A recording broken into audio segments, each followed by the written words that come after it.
अगर मुकदमा ये वकील साहब जीत गए तो इन्हें ढेर सारे नोट मिलेंगे और इनका मौकिल छूट जाएगा, और अगर ये वकील साहब जीत गए तो इस आदमी को 7 साल की सजा हो जाएगी। दोनों ही सूरतों में मुझे क्या मिला? कानून ने मेरे साथ क्या इंसाफ किया? जो इंसान कानून की मर्यादा को तोड़ता है, कानून ही उसे सजा देता है। मर्यादा मेरी तोड़ी गई है, कानून की नहीं। इज्जत मेरी लुटी है, कानून की नहीं। Order, order. क्या मैं माथे पे लगे इस कलंक के साथ जी सकूंगी? कौन थामेगा मेरा हाथ? कौन भरेगा मेरी मांग में सिंदूर? किसके नाम का मंगलसूत्र मैं पहनूंगी अपने गले में? अरे इस देश में तो सीता माँ को भी अग्नि परीक्षा के बाद माफ नहीं किया गया था, फिर मैं तो एक मामूली सी लड़की हूं। हर लड़की बचपन से एक ख्वाब देखती है कि एक दिन उसकी बारात आएगी, उसका राजा घोड़े पे सवार होकर उसे ब्याह कर डोली में ले जाएगा। पर मेरा ये ख्वाब ख्वाब ही रह गया। क्या मेरी बारात कभी नहीं आएगी? क्या मेरा राजा अब कभी नहीं आएगा? जज साहब, क्या मैं बिन ब्याही रह जाऊंगी? क्या मैं बिन ब्याही रह जाऊंगी?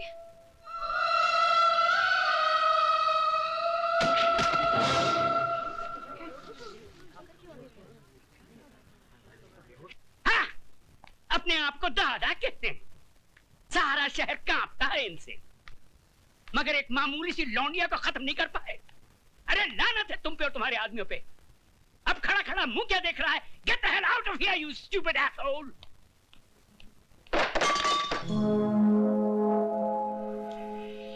कौन है वहां? सामने आओ वरना गोली मार दूंगा। तुम किस किस को गोली मारेंगे साहब? एक गुनाह को छुपाने के लिए और कितने गुनाह करेंगे? पूरा शहर तुम्हारे नाम पर थूक रहा है, पूरे शहर को मिटाएंगे। साहब, इंसानी बने रहना, भगवान बनने की कोशिश मत करना, वरना वो ऐसा मिटा देगा कि ना तुम जी सकोगे ना ही मर सकोगे। तुम्हारी ये मजाल कि हमारे सामने जबान खोलो। 40 साल लगे साहब, 40 साल, तब जाके जबान खुली है। पैसों से बहुत बड़े हो गए, लेकिन इंसान छोटे रह गए। कौशल्या, तुम्हें तमीज नहीं मालिक से कैसे बात की जाती है? तुम तमीज सिखाओगी मुझे? जिसने तुम्हारे मर्द को पैजामे का नाड़ा बांधना सिखाया है?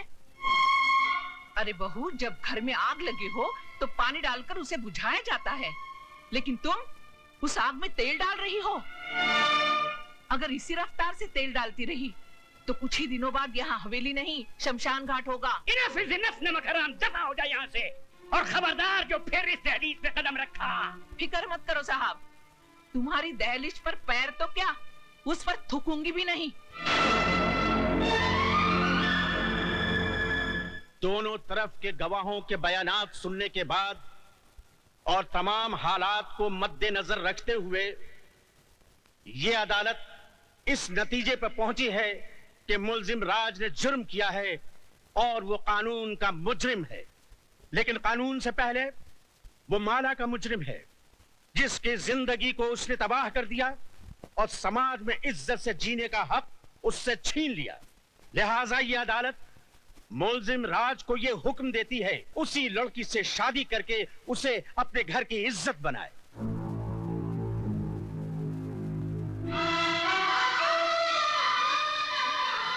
चौबीस घंटे के अंदर अंदर अदालत के इस फैसले की तामील की जाए।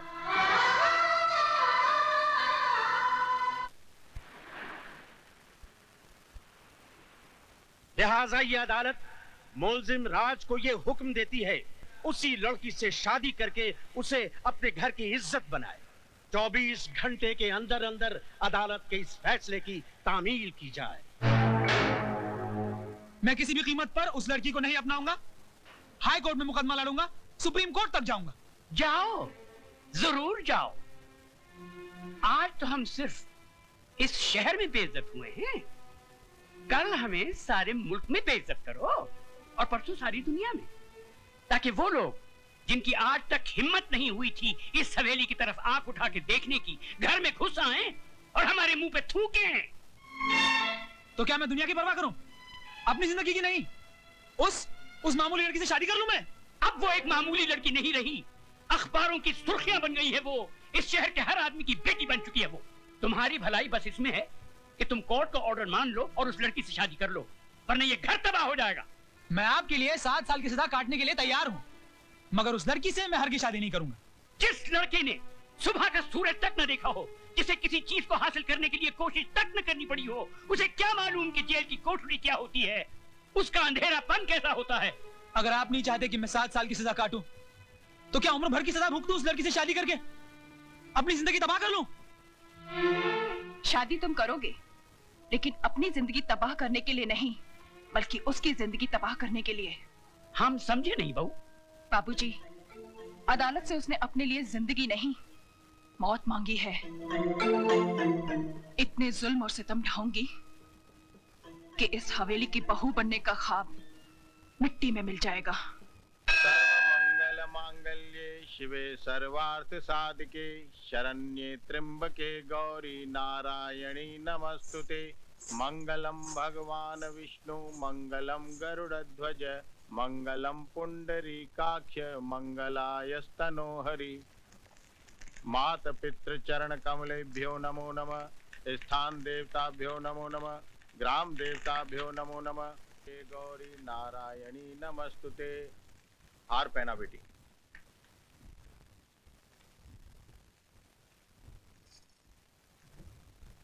अपनी पत्नी की मांग भरो।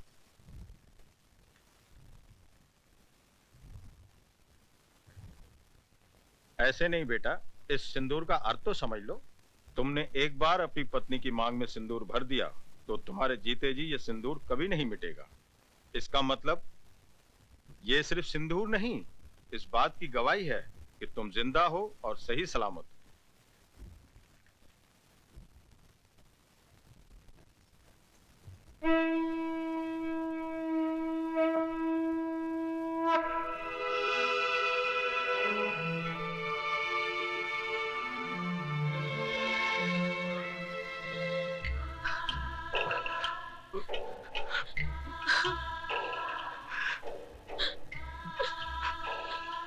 जा बेटी जा, मैं वाहिगुरु से झोली फैला के तेरी खुशियों की भीख मांग लूंगा। जा।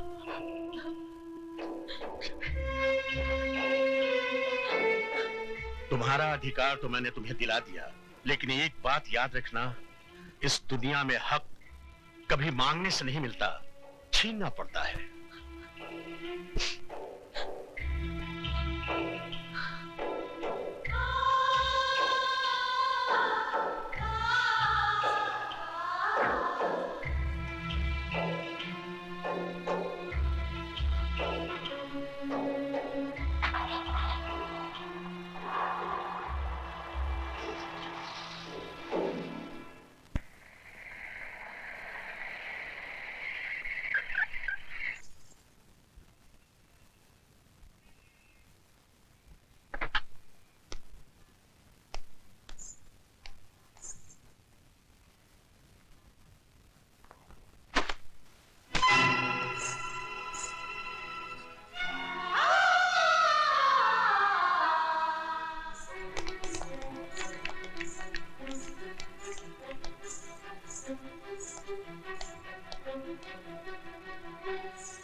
बहू जी, हम लंदन जा रहे हैं, अपना वादा मत भूलना।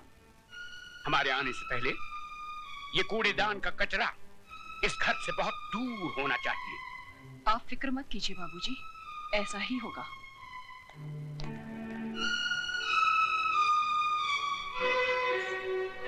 ओ महारानी, वहां कहाँ चली? जी मैं। रामू, जी मैम साहब। इनको जरा इनका महल दिखा दो। मुझे महल नहीं, मुझे मेरे पति के चरणों में जगह चाहिए। ओए होए, सती सावित्री की बात तो सुनो। लगता है बाप ने ठीक से समझा बुझाकर भेजा है कि उंगली पकड़कर पोंचा कैसे पकड़ा जाता है। कान खोलकर सुन ले, इस घर में मालिकों का कमरा अलग और नौकरों का कमरा अलग है। रामू जी। ले जा इसे नौकरों के कमरे में। आइए बहुरानी। खबरदार जो इसे किसी ने बहुरानी कहा, ये नौकरानी है। सिर्फ नौकरानी। शारदा, ये क्या कर रही हो तुम? ऐसा सलूक थोड़ी किया जाता है। तुम चुप रहो जी। खबरदार जो तुमने इसकी तरफदारी की तो। जाओ, जाके अपना काम करो।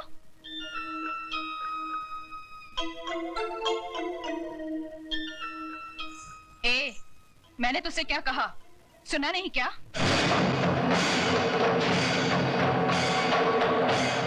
सुनो बड़ी बहू रानी, ये सिंदूर बाजार में 2 पैसे में जरूर मिलता है, लेकिन जब किसी औरत की मांग में भर दिया जाता है तो इसकी कीमत भगवान भी नहीं चुका सकता। फिर तू क्या चीज है? मेरा कद भले ही 5 फुट का है, लेकिन मेरी जुबान 10 फुट की है और हाथ 20 फुट का। दोबारा तमीज से बात नहीं की तो उसी म्यूनिसिपालिटी के स्कूल में भर्ती करा दूंगी जहाँ तेरा बाप चपरासी है। तूने मेरे बाप को गाली दी? मैं तेरे बाप को गाली क्यों दूंगी? तू तो खुद तेरे बाप के लिए एक गाली है, वरना अपनी छोटी बहन की दलाली करने यहाँ नहीं आता, समझा?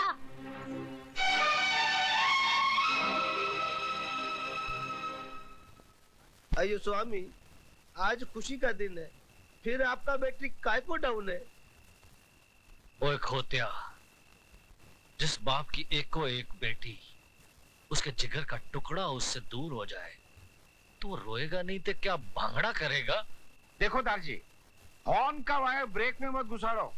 अरे हमारा बहन कितना बड़ा घौर में शादी करके गया है। ये भी कोई शादी थी? मेरी बच्ची की ख्वाहिशें उसके दिल में ही रह गई। कैसे कैसे ख्वाब देखे थे उसने। बैंड बाजे के साथ उसका दूल्हा घोड़ी पे सवार होके बारात लेके आएगा। हजारों लोग उसके ब्याह में शरीक होंगे। इतना शोर ना शनाई, ऐसे बिना हुई बच्ची जैसे टोली में नहीं आरती में जा रही हो। दारजी, सदियों से माँ बाप के घर से बेटी ऐसे ही विदा होती रही है। आप तो सिर्फ दुआ कीजिए कि उस घर में खुश रहे।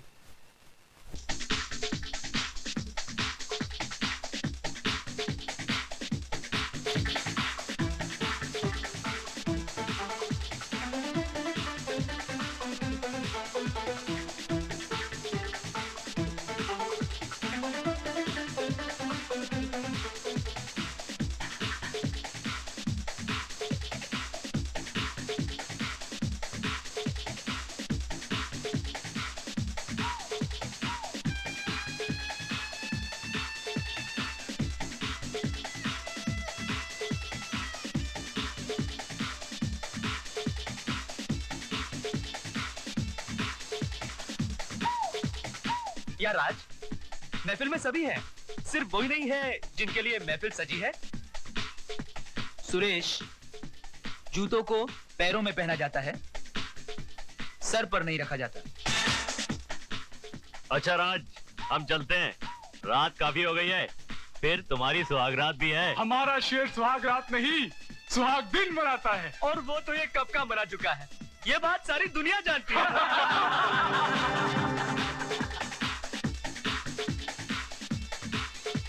राज, हंसी मजाक बहुत हो चुका है यार, अब तो भाभी को बुलाओ।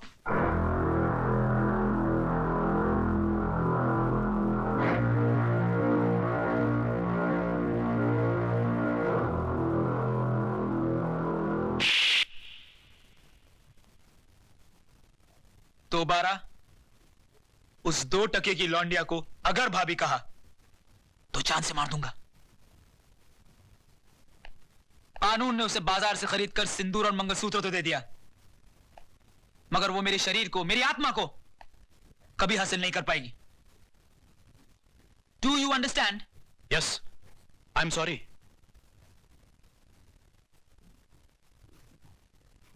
Then drink and dance.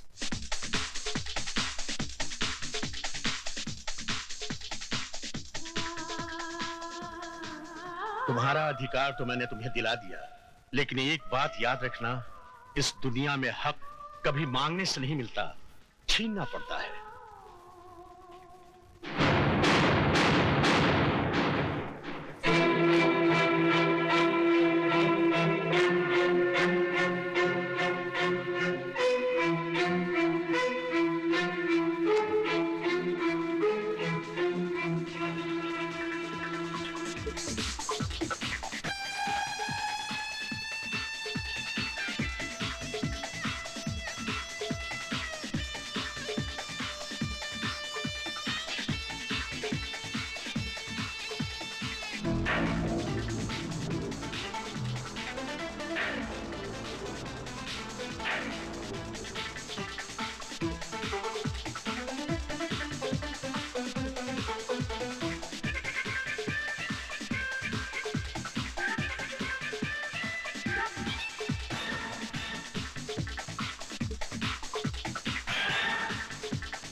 तुम यहाँ क्या करने आई हो? अपना अधिकार लेने। तो फिर जाओ और जाकर उसी अदालत का दरवाजा खटखटाओ। जज साहब, सिंदूर और मंगलसूत्र के साथ साथ मुझे पति का शरीर भी दिलवा दीजिए। औरत अभी इतनी कमजोर नहीं हुई कि हर वक्त भीख ही मांगती रहे। वो छीनना भी जानती है। तो आगे बढ़ो और छीन लो राज को मुझसे।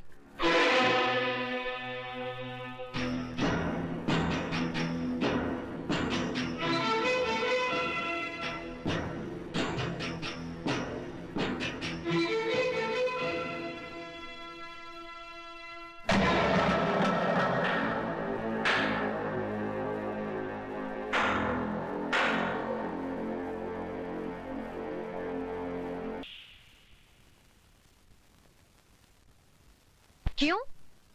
आज मेरा चुम्मा इतना बुरा लगा? उस दिन तो बलात्कार करते हुए बड़ा मजा आ रहा था।